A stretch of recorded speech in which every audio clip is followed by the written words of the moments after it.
स्वागत है दोस्तों आपके अपने YouTube चैनल पर, जहां हम जीवन के सबसे गहरे सवालों के उत्तर खोजते हैं आध्यात्मिक ग्रंथों की मदद से। आज हम श्रीमद् भगवद गीता के दूसरे अध्याय सांख्य योग की गहराई में उतरेंगे।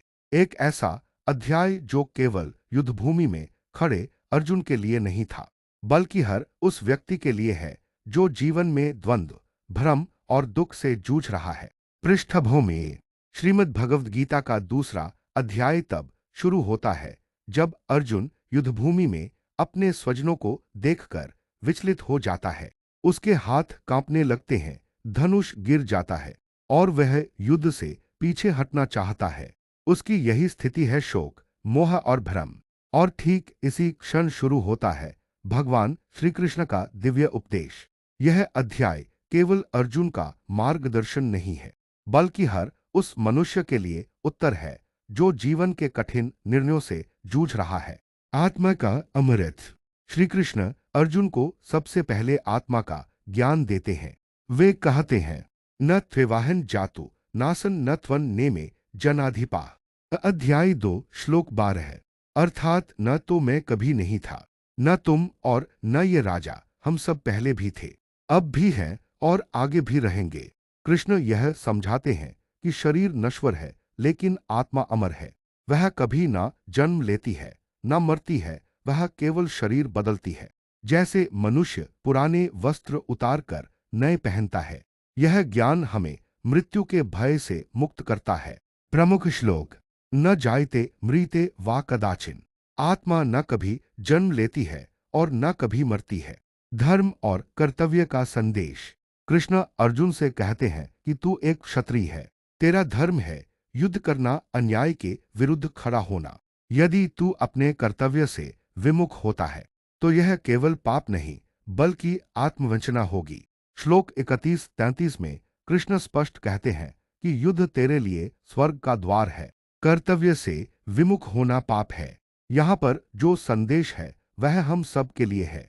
अपने कर्म और धर्म से पीछे हटना जीवन की हार है।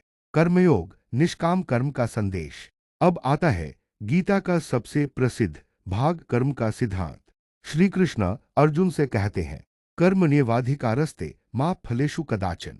तुझे केवल कर्म करने का अधिकार है, फल पर नहीं। यहाँ श्री कृष्ण हमें निष्काम कर्म की शिक्षा देते हैं। कर्म करो लेकिन फल की चिंता मत करो, क्योंकि जब हम फल की अपेक्षा करते हैं तो मोह, भय और दुख हमारे भीतर जन्म लेते हैं। यह एक अद्भुत दर्शन है, कर्म को पूजा की तरह करना, न कि सौदे की तरह। स्थिर बुद्धि और स्थितप्रज्ञ व्यक्ति। अब श्री कृष्ण उस व्यक्ति का वर्णन करते हैं जिसे स्थितप्रज्ञ कहा गया है, जो ज्ञान में स्थिर हो चुका है, जिसे कोई सुख दुख, लाभ हानि, जय पराजय विचलित नहीं करते। स्थितप्रज्ञस्य का भाषा समाधिस्थस्य केशव। अर्जुन पूछता है, ऐसे व्यक्ति की पहचान क्या है? कृष्ण उत्तर देते हैं, जो व्यक्ति इंद्रियों को नियंत्रित कर चुका है, जिसका मन विषयों की ओर आकर्षित नहीं होता, जो सभी स्थितियों में समभाव रखता है, वही स्थितप्रज्ञ है। यह संदेश उन सब के लिए है जो शांति की तलाश में हैं। दोस्तों, यहाँ पर यह जानना जरूरी है कि महाभारत का युद्ध केवल एक बाहरी युद्ध नहीं है, यह भीतर का युद्ध है, हमारे भीतर चल रहा द्वंद्व, जहां अर्जुन हमारा मन है और श्री कृष्ण हमारे विवेक। जब भी हम जीवन में निर्णय नहीं ले पाते, डरते हैं, मोह में फंस जाते हैं, तब हमें अपने भीतर के कृष्ण की आवाज सुननी चाहिए, जो कहता है, डरो मत, कर्म करो, फल की चिंता छोड़ो। आज के जीवन में गीता का दूसरा अध्याय क्यों जरूरी है? आज हम सब अर्जुन हैं। हमें रिश्तों, करियर, समाज और जीवन के तमाम मोर्चों पर युद्ध लड़ना पड़ता है। कभी हम भ्रम में पड़ जाते हैं, कभी डर जाते हैं, कभी दुखी हो जाते हैं।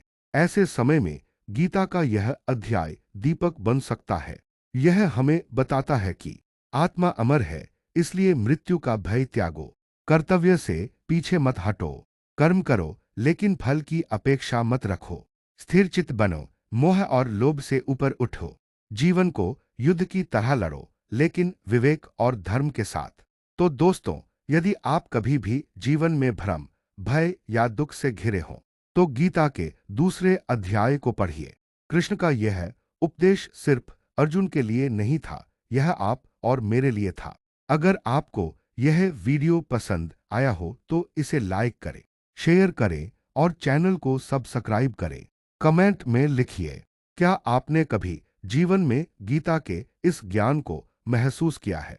अगली बार हम गीता के अगले अध्याय के साथ फिर मिलेंगे। जय श्री कृष्णा।